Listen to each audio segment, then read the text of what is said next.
I was already halfway out the door when she said it. Please, don't go yet. Her voice wasn't loud, it didn't echo through the hallway or demand attention. It barely made it past a whisper, but somehow, it hit harder than a shout ever could. My hand froze on the doorknob. For a moment, everything inside me told me to keep walking. To twist the handle, step outside, and never look back. But something in her voice, it wasn't just sadness. It was fear, the kind that comes from knowing this might be the last chance. I closed my eyes, and for the first time that night, I hesitated. I hadn't planned to stay long. The party wasn't even my scene, loud music, too many people pretending to be happier than they actually were. I had only shown up because my friend insisted, dragging me along with promises that it would be different this time. It wasn't. Clusters of people laughed too loudly. Strangers brushed past each other without ever really seeing one another. The air smelled like cheap perfume and something burnt in the kitchen. I stood near the edge of the living room, nursing a drink I hadn't touched, already counting the minutes until I could leave without being rude. That's when I saw her. She was sitting alone on the stairs, just far enough from the crowd to be unnoticed. While everyone else seemed caught in the rhythm of the music, she was completely still, like time had forgotten her. I don't know why I noticed her. Maybe it was the way her fingers kept tightening around the edge of her sleeve. Or how her eyes followed people, not with interest, but with quiet distance. Like she was there, but not really part of it. I told myself it wasn't my business. Still, I found my feet moving toward her. Hey, I said, stopping a few steps away.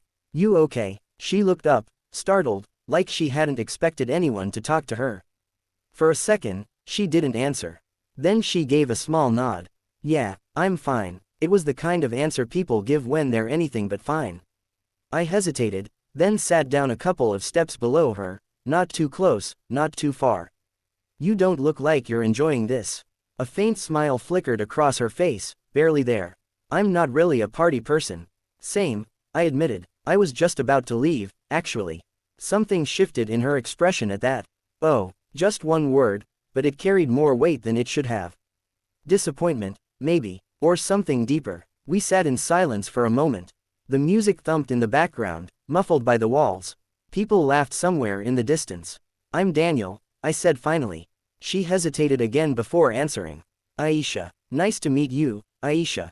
You too. The conversation didn't flow easily at first. It came in fragments, small, careful exchanges, like we were both testing the waters. But slowly, something changed. The pauses grew shorter. The words came a little more naturally. She told me she didn't know many people there. That she almost didn't come. That crowded places made her feel invisible, even when she was surrounded by people. I told her I understood more than I probably should. And somewhere between the awkward beginnings and the quiet laughter that followed, time slipped by without either of us noticing. I don't know when I realized I didn't want to leave anymore. Maybe it was when she laughed for the first time, really laughed, not the polite kind people use to fill silence. Or maybe it was when she started talking about her dreams, her voice soft but filled with something fragile and real. She wanted to be an artist. Not the kind people post about online for likes, but the kind who paints feelings you can't put into words. The kind who creates something that makes people stop and feel. I don't think I'm good enough, though, she admitted, her eyes dropping to her hands. I've never shown my work to anyone. Why not? She shrugged, but it wasn't a careless gesture. It was heavy. What if it's not worth anything? I leaned back slightly, thinking. You know, I think the fact that you're afraid to show it probably means it matters. She looked at me, confused. If it didn't matter, I continued, you wouldn't care what people think. The fear just means it's important to you. She didn't respond right away. But something in her expression softened. Maybe, she said quietly. Hours passed. At some point, the party began to thin out. The music grew quieter. People started leaving in small groups, their laughter fading into the night. And that's when reality crept back in. I checked my phone. It was late, later than I had planned to stay. I should probably go, I said, standing up slowly. The words felt wrong the moment they left my mouth. Aisha didn't look up at first. She just nodded. Yeah, it's late. I took a step toward the door. Another. My hand reached for the knob. And then, please, don't go yet. I froze. I turned back slowly. She was still sitting on the stairs, but something had changed. Her shoulders were tense. Her hands gripped the fabric of her sleeve again, tighter this time. I know it's stupid, she said quickly, her voice shaking just slightly. You don't even know me, and I. It's not stupid, I interrupted gently. She looked up, surprised. She hesitated, searching for the right words. I don't usually talk to people like this. And tonight, I don't know. It just felt different. I didn't move. I don't want it to end yet, she admitted. There it was. Not fear of being alone in the moment, but fear of losing something rare. Something real. I walked back slowly and sat down again. Okay, I said simply. I'll stay. The tension in her shoulders eased, just a little. Thank you. We didn't talk much after that. Not in the way we had before. The conversation shifted into something quieter, deeper. Less about filling silence and more about sharing it. At one point, she told me something she hadn't planned to tell anyone that night. I almost didn't come because I've been having a hard time lately.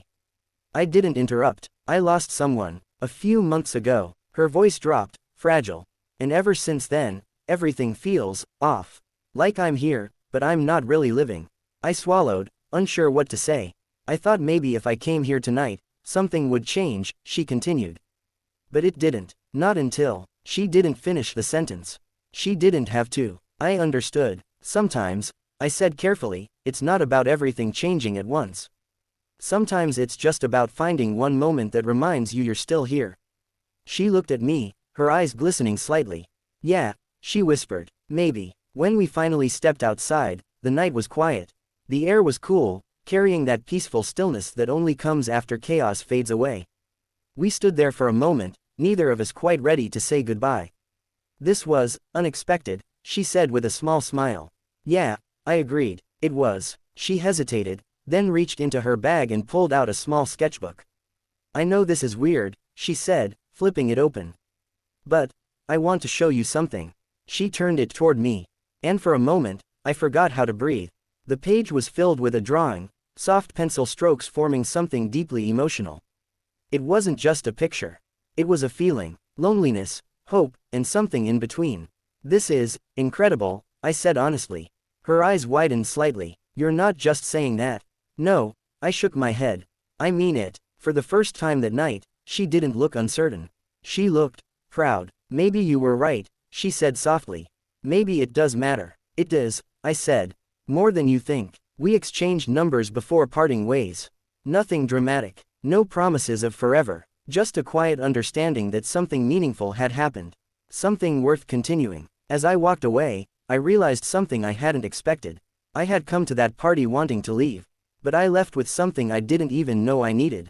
A reminder that sometimes, the smallest moments, the ones we almost walk away from, can change everything. Weeks passed, then months. Aisha started sharing her art online. At first, it was just a few sketches. Then more. Slowly, people began to notice.